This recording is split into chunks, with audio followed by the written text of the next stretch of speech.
बहुत समय पहले की बात है। गांव से दूर एक छोटे से घर में एक बुढ़िया रहती थी। वह बुढ़िया अपने घर में अकेला ही रहती थी, उसका और कोई भी नहीं था। वह जंगल के पास अकेले ही रहती और जंगल से ही अपनी जरूरत के सारे सामान लाती थी। एक रात जंगल की ओर से एक अजनबी युवक आया। उसके पास कुछ भी नहीं था, उसके हाथ में बस एक बल्ला था। ऐसा लग रहा था कि वह बहुत भूखा है। वह बुढ़िया के घर के पास गया। बुढ़िया घर के अंदर चुपचाप बैठी थी। तभी उसके दरवाजे पर दस्तक हुई।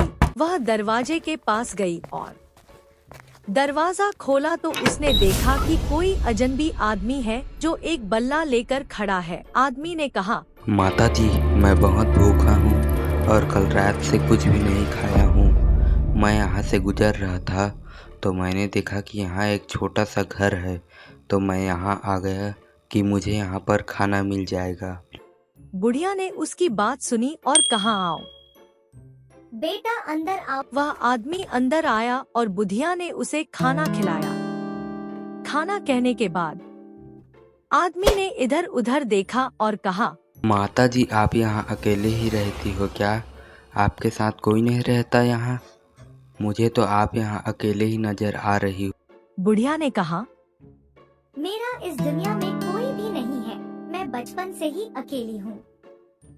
मुझे गांव में भी रहना पसंद नहीं है, क्योंकि मेरा जीवन ऐसा ही बीता है। इसलिए मैं गांव वालों से दूर इस छोटे से घर में ही अकेली रहती हूँ। गांव वाले मुझसे बात नहीं करती तो मैं भी उनसे बात नहीं करती हूँ। यह सब सुनने के बाद आदमी ने कहा, मेरा भी इस दुनिया में कोई नहीं है। मैं जहाँ भी जाता हूँ वहाँ से मुझे लोग भगा देते हैं। इसी कारण मुझे गांव-गांव भटकना पड़ता है। माँ, मैं क्या करूँ? बेटा, तूने मुझे माँ कहा। बेटा, तू चिंता मत कर। आज से मैं तेरी माँ, तू मेरा बेटा, हम साथ ही रहेंगे। आदमी खुश हो गया। फिर बुढ़िया और वो आदमी मिलकर रहने लगे। एक दिन आदमी घर में था। बुढ़िया लकड़ी की तलाश में जंगल गई थी। जब बुढ़िया घर आई तो देखा कि आदमी जमीन पर पड़ा है और हिल भी नहीं पा रहा है। वह उसके पास गई और पूछा, क्या हुआ बेटा, तुझे क्या हो गया है? तू ऐसा कैसे हो गया? माँ, पता नहीं, मैं तो बस खड़ा था और अचानक गिर पड़ा और हिल भी नहीं पा रहा हूँ और मुझे बहुत दर्द हो रहा है। बुढ़िया दौड़कर गांव गई और एक वैद्य को लेकर आई। वैद्य ने कहा, इसे तो लकवा हो गया है। मुझे लगता है कि यह अपने पैरों पर दोबारा नहीं चल पाएगा।